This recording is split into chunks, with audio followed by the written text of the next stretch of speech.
Mix कडधान्यांची उसळ बनवणार आहोत. त्याकरिता सगळे कडधान्य थोडे थोडे मिळून भिजू घातलेले आहेत, मोड आलेले आहेत. त्याकरता तेल घेतलेलं आहे. एक मोठा कांदा बारीक चिरून घेतलेला आहे, 5-6 मिरच्या आणि 10-12 लसणाच्या पाकळ्या वाटून घेतलेल्या आहेत. एक टमॅटो बारीक चिरून घेतलेला आहे.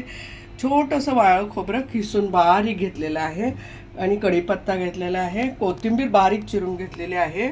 हळद घेतलेली आहे, थोडीशी अर्धा चमचा जिरे आणि अर्धा चमचा मोहरी घेतलेली आहे.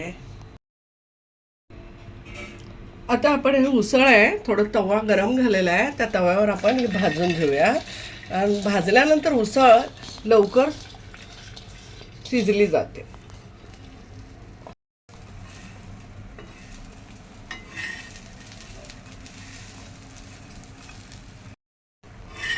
आता आपली उसळ 2-3 मिनिटे फास्ट गॅसवर तव्यावरती भाजून झालेली आहे. आपण आता ह्याला काढून घेणार आहोत.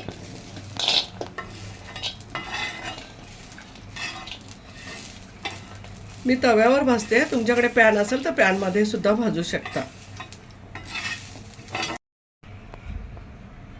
आता कढई आपली तापलेली आहे. उसळ बनवण्यासाठी एक मोठा चमचाभर मी तेल टाकून घेतलेलं आहे.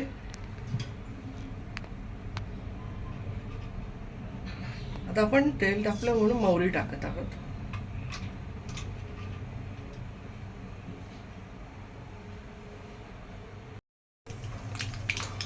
मोहरी तडतडली आहे तेलामधली. आपण आता जिरे टाकून घेणार आहोत. त्यानंतर आपण आता कढीपत्ता टाकून घेणार आहोत. त्यानंतर आपण कांदा टाकून घेणार आहोत.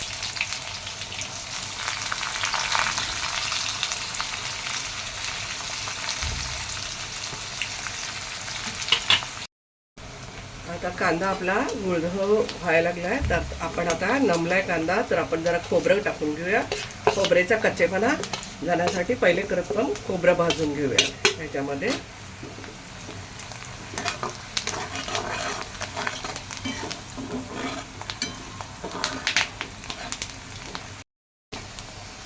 कांदा आणि खोबरं आणि कढीपत्ता वगैरे छान लालसर झालेले आहेत. आपण आता मिरची आणि लसणाचा ठेचा टाकून दिला आहोत. छान भाजूयात. हे पण कच्चेपणा ह्याचा पण गेला पाहिजे.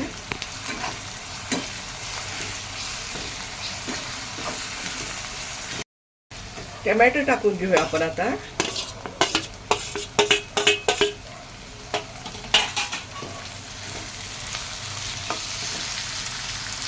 हळद पण टाकून घेऊया.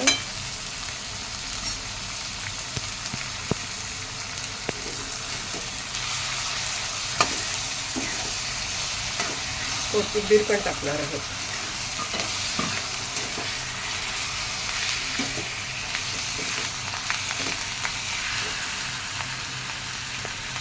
मीठ टाकणार आहे. चवीप्रमाणे तुम्ही मीठ टाका.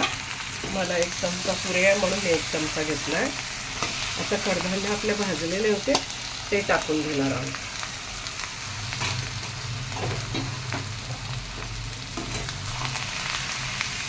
व्यवस्थितरित्या परतून घ्यायचे सर्व कडधान्य.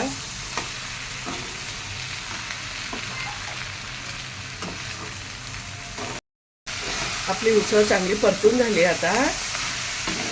आणि आता आपण आहे ना आणखीन जरा उसळ शिजावी अशी वाटते म्हणून आपण थोडंसं अर्धी वाटी पाणी घालणार आहोत जरा उसळ शिजण्याकरिता.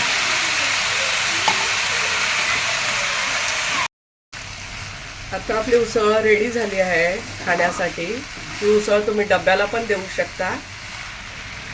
आपण सर्व करून घेऊया.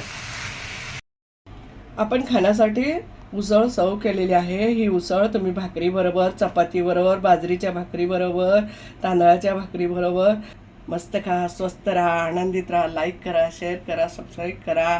धन्यवाद.